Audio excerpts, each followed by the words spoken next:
Welcome to my YouTube channel Ashish Kumar official. दोस्तों, आज हम बीए फोर्थ सेमेस्टर के हिंदी काव्य मेजर पेपर के आंसर की देखेंगे, जिसका बुकलेट कोड है डी।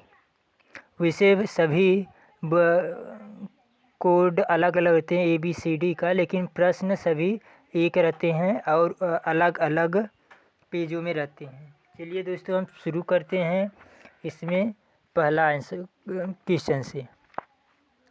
तो इसमें पहला क्वेश्चन है कि, और साथ में बगल में भी पांचवा क्वेश्चन है, तो दोनों हम क्वेश्चन को साथ में देखते जाएंगे। तो पहला क्वेश्चन है स्टेनोग्राफर का हिंदी अनुवाद है। तो इसका राइट आंसर है ऑप्शन नंबर 4, उपर्युक्त सभी। कानूनी प्रक्रिया है, इसका राइट आंसर है ऑप्शन नंबर 4। अगला प्रश्न है, राजभाषा आयोग की स्थापना कब हुई? तो इसका राइट आंसर है ऑप्शन नंबर 4, 1974। अगला है कि राइट का हिंदी अनुवाद है। तो इसका राइट आंसर है ऑप्शन नंबर 1, अधिकार। अगला प्रश्न है तीसरा, गफलत शब्द है। तो इसका राइट आंसर है ऑप्शन नंबर 4, अरबी फारसी। अगला प्रश्न है, गवर्नर का हिंदी अनुवाद है। तो उत्तर है इसका ऑप्शन नंबर 2, राज्यपाल। अगला प्रश्न है, संप्रेषण के स्तर पर अनुवाद प्रक्रिया में प्राथमिकता है। तो इसका राइट आंसर है ऑप्शन नंबर 4, उपर्युक्त सभी। अगला प्रश्न है 8वां, अनुवाद प्रक्रिया में नाइडा ने कितने चरण बताए हैं? तो इसका राइट आंसर है ऑप्शन नंबर 2, 3। अगला प्रश्न है कि तार्किक और यथारूप प्रस्तुत करना किस तरह के अनुवाद का गुण है? तो इसका राइट आंसर है ऑप्शन नंबर 1, विधि अनुवाद। अगला क्वेश्चन है, ISTA क्या है? तो इसका राइट आंसर है ऑप्शन नंबर 4, विश्व अनुवादकों का संगठन। अगला प्रश्न है कि सूचना प्रधान साहित्य के अंतर्गत कौन से विषय आते हैं? तो इसका राइट आंसर है ऑप्शन नंबर 3, पहला और दूसरा दोनों, सामाजिक विषय और साहित्येतर विषय। अगला है प्रश्न कि वैज्ञानिक एवं तकनीकी शब्दावली आयोग की स्थापना कब हुई?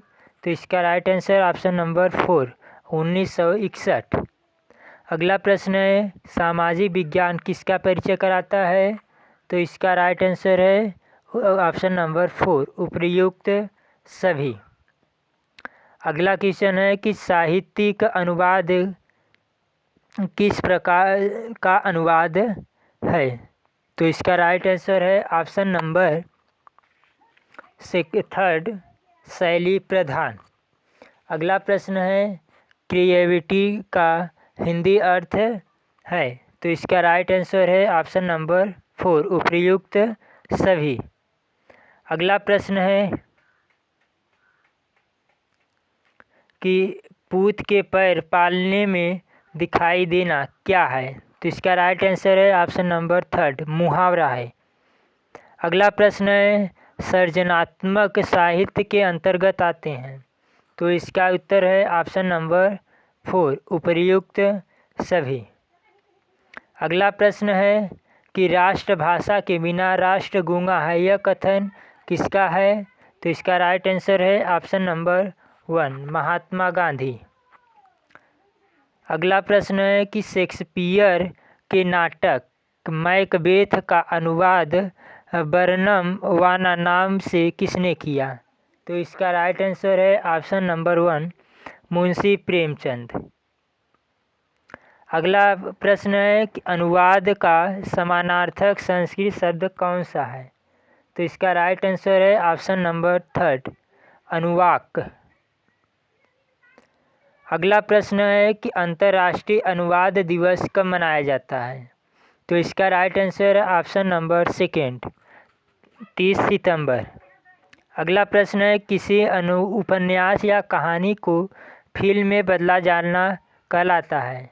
तो इसका ऑप्शन है, राइट आंसर है ऑप्शन नंबर 3 लिप्यंतरण। अगला प्रश्न है, वद धातु का अर्थ है। तो इसका राइट आंसर है ऑप्शन नंबर 1 बोलना। वद धातु का अर्थ बोलना है। अगला प्रश्न है कि अनुवाद के सार्थक स्वरूप की संरचना का प्रमुख तत्व है। तो इसका राइट आंसर है ऑप्शन नंबर 4 उपर्युक्त सभी। अगला प्रश्न है, अनुवाद एक व्याख्यात्मक कला है, यह कथन किसका है? तो इसका राइट आंसर है ऑप्शन नंबर 4 सच्चिदानंद हीरानंद वात्स्यायन अज्ञेय का। सच्चिदानंद हीरानंद वात्स्यायन। अगला प्रश्न है कि लिप्यंतरण का सही संधि विच्छेद होगा। तो इसका राइट आंसर है ऑप्शन नंबर 2 लिप धन अंतरण। अगला प्रश्न है, बुद्धिमानों की तरह सोचे परंतु जनसाधारण की भाषा बोले, कथन किसका है? तो यह है ऑप्शन नंबर 2 अरस्तु का। अगला प्रश्न है कि इंटरप्रेटर का कार्य होता है। तो इसका राइट आंसर है ऑप्शन नंबर 1 विज्ञापन का अनुवाद करना। अगला प्रश्न है, लिप्यंतरण शब्द के उत्तरार्ध में किसकी ध्वनि इंगित होती है? तो इसका राइट आंसर है ऑप्शन नंबर 1 परिवर्तन की। अगला प्रश्न है, अनुवाद में रोजगार का क्षेत्र है। तो इसका राइट आंसर है ऑप्शन नंबर 4 उपर्युक्त सभी। अगला क्वेश्चन है, अनुवादक को ज्ञान होना चाहिए। तो इसका सही आंसर है ऑप्शन नंबर 4 उक्त सभी। अगला प्रश्न है कि पंडित रूपनारायण पांडे ने अनुवाद किया था। तो इसका right answer option number 2 Shrimad Bhagwat का। अगला प्रश्न है, पराश्रयी अनुवाद का उदाहरण है। तो इसका राइट आंसर है ऑप्शन नंबर 4 उपर्युक्त सभी। अगला प्रश्न है, दो भाषाओं के ज्ञान की स्थिति द्विभाषिक है, यह कथन किसका है? इसका राइट आंसर है रामधारी सिंह दिनकर का, ऑप्शन नंबर 4।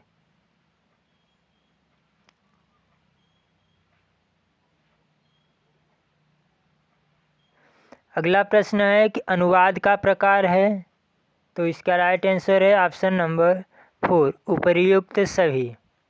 अगला प्रश्न है कि निज भाषा उन्नत यह है, सब उन्नति को मूल, बिन निज भाषा ज्ञान के मिटत नहीं को सूल। यह दोहा किसका है?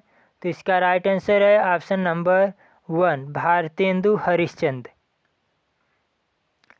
अगला प्रश्न है कि डॉक्टर भोलानाथ तिवारी के अनुसार अनुवाद के चरण हैं। तो कौन कौन से चरण हैं? इसका राइट आंसर है ऑप्शन नंबर 4 उपर्युक्त सभी।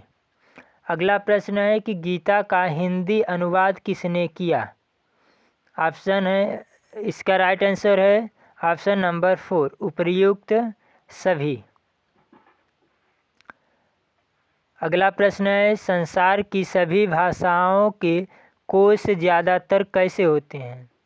तो इसका राइट आंसर है ऑप्शन नंबर 1 वर्णानुक्रम के अनुसार। अगला प्रश्न है कि कोश का प्रकार है। तो इसका राइट आंसर है ऑप्शन नंबर 4 उपर्युक्त सभी।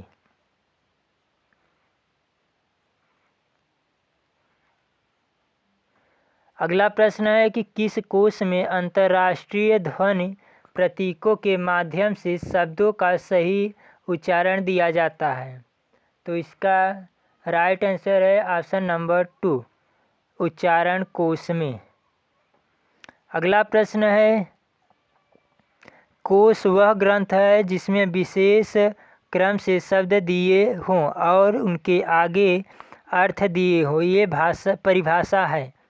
तो इसका राइट आंसर है option number 1 doctor Bholanath Tiwari की। अगला प्रश्न है कि जिन शब्दों की सीमा बांध दी जाती है वे पारिभाषिक शब्द हो जाते हैं और जिनकी सीमा नहीं बांधी जाती है वे साधारण शब्द होते हैं। यह कथन किसका है? तो इसका राइट आंसर है ऑप्शन नंबर 3, डॉक्टर रघुवीर सिंह।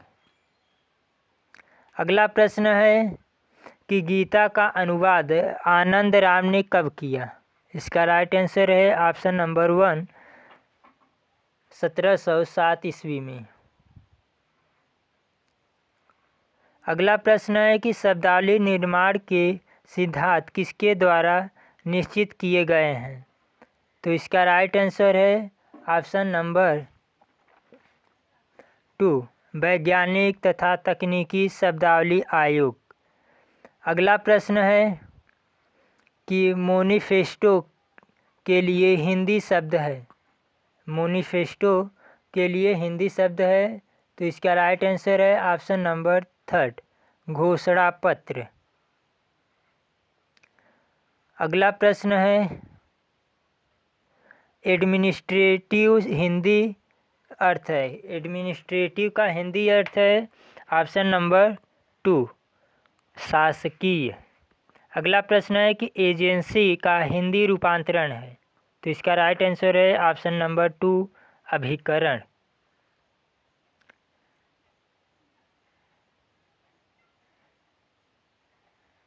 अगला प्रश्न है डिवीजन के लिए हिंदी पारिभाषिक शब्द है तो इसका राइट आंसर है ऑप्शन नंबर 3, विभाग। अगला प्रश्न है 50वां की प्रशासनिक शब्द सर्कुलर हिंदी का हिंदी रूपांतरण है। इसका राइट आंसर है ऑप्शन नंबर 2, परिपत्र। अगला प्रश्न है कि पुनरीक्षण शब्द का अर्थ है तो इसका राइट आंसर है ऑप्शन नंबर 1, फिर से देखना। अगला प्रश्न है कि कामयाबी के लज्जा सर्ग को तेलुगु भाषा में कहा गया है तो इसका राइट आंसर है ऑप्शन नंबर 1, लज्जायाम। अगला प्रश्न है एजेंडा के लिए हिंदी शब्द है। एजेंडा के लिए हिंदी शब्द है ऑप्शन नंबर 2, राइट आंसर है इसका कार्यसूची। एजेंडा कार्यसूची। समीक्षा के प्रकार हैं। समीक्षा के प्रकार है तो इसका राइट आंसर है ऑप्शन नंबर 3, पहला और दूसरा दोनों। अगला प्रश्न है कि सरचार्ज के लिए उपयुक्त पारिभाषिक शब्द है तो इसका राइट आंसर है ऑप्शन नंबर 3, अधिभार। अधिभार। अगला प्रश्न है दिलीप सिंह के अनुसार साहित्येतर अनुवाद की समीक्षा होती है तो इसका राइट आंसर है ऑप्शन नंबर 1, भावपरक।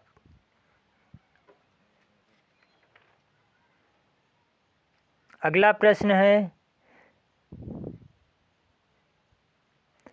अनुवाद समीक्षा को प्रकृति एवं स्वरूप के आधार पर माना जाता है तो क्या माना जाता है? इसका राइट आंसर है ऑप्शन नंबर 2, अनुदित विधा।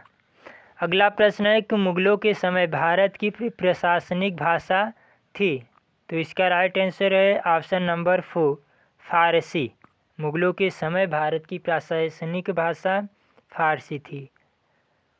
अगला प्रश्न अब आता है कि पुनरीक्षण करते समय किए जाने वाले संशोधन का भाग है तो इसका राइट आंसर है ऑप्शन नंबर 3, पहला और दूसरा दोनों, भाषाई संशोधन और संकलनात्मक संशोधन दोनों। तो इसमें राइट आंसर ऑप्शन नंबर 3 हो जाता है। अगला प्रश्न है कि संविधान के अनुच्छेद के अनुसार देवनागरिक में लिखित भाषा भारत संघ की राजभाषा है तो वह किस अनुच्छेद के अनुसार है? वह है ऑप्शन नंबर 1, अनुच्छेद 343 के अनुसार। अगला प्रश्न है कि अनुवाद समीक्षा के लिए अंग्रेजी में प्रयुक्त शब्द है तो अनुवाद के लिए यह है इसका right answer option number 3, first, पहला और दूसरा दोनों। अगला प्रश्न है एबिलिटी। एबिलिटी का हिंदी अर्थ है, तो इसका राइट आंसर है ऑप्शन नंबर 1, पात्रता। एबिलिटी का हिंदी अर्थ पात्रता है। अगला प्रश्न है एलिगेशन। एलिगेशन का हिंदी अर्थ है, तो इसका राइट आंसर है ऑप्शन नंबर 1, आरोप, एलिगेशन। अगला प्रश्न है आलेख को अंग्रेजी में कहते हैं, तो आलेख को अंग्रेजी में क्या कहते हैं, वह है ऑप्शन नंबर 2, ड्राफ्ट। आलेख को हिंदी में ड्राफ्ट कहते हैं।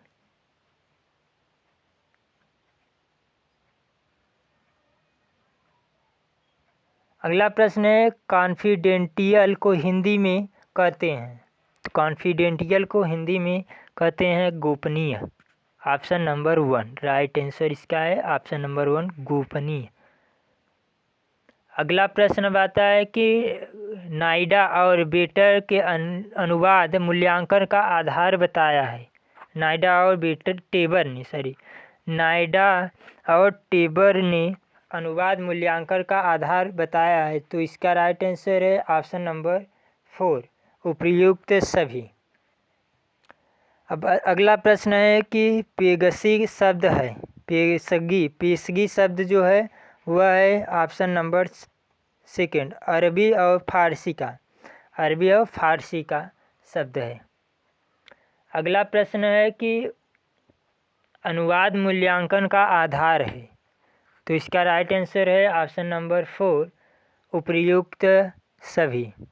अगला प्रश्न है कि आम आदमी की बैंक पर निर्भरता वाली सरकारी योजना, तो इसका राइट आंसर है ऑप्शन नंबर 1, जन धन योजना। आम आदमी की बैंक पर निर्भरता वाली सरकारी योजना जन धन योजना है। अगला प्रश्न है डेड मनी का हिंदी अर्थ है। डेड मनी का हिंदी अर्थ है, तो वह है ऑप्शन नंबर 3, मृत धन। राइट आंसर इसका है ऑप्शन नंबर 3, मृत धन। अगला प्रश्न है राष्ट्रपति के किस सन के आदेश के बाद कार्यालयीय हिंदी अनुवाद कार्य ने गति पकड़ी है, तो इसका राइट आंसर है ऑप्शन नंबर 1, 1955।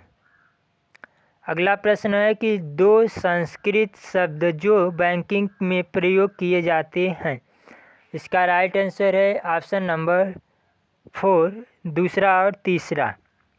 स्वामित्व और धारक दोनों शब्द जो है संस्कृत के हैं, बैंकों के में भी प्रयोग किए जाते हैं।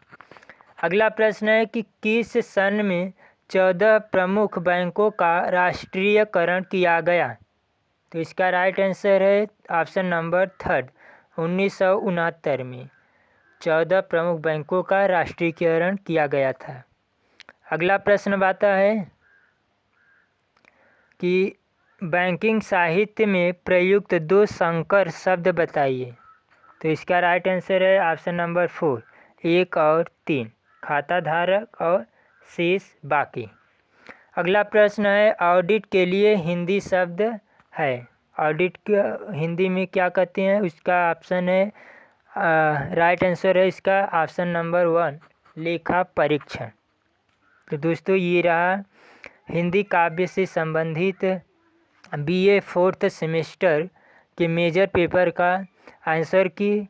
और अगर वीडियो पसंद आए तो वीडियो को लाइक करें, चैनल को सब्सक्राइब करें। धन्यवाद।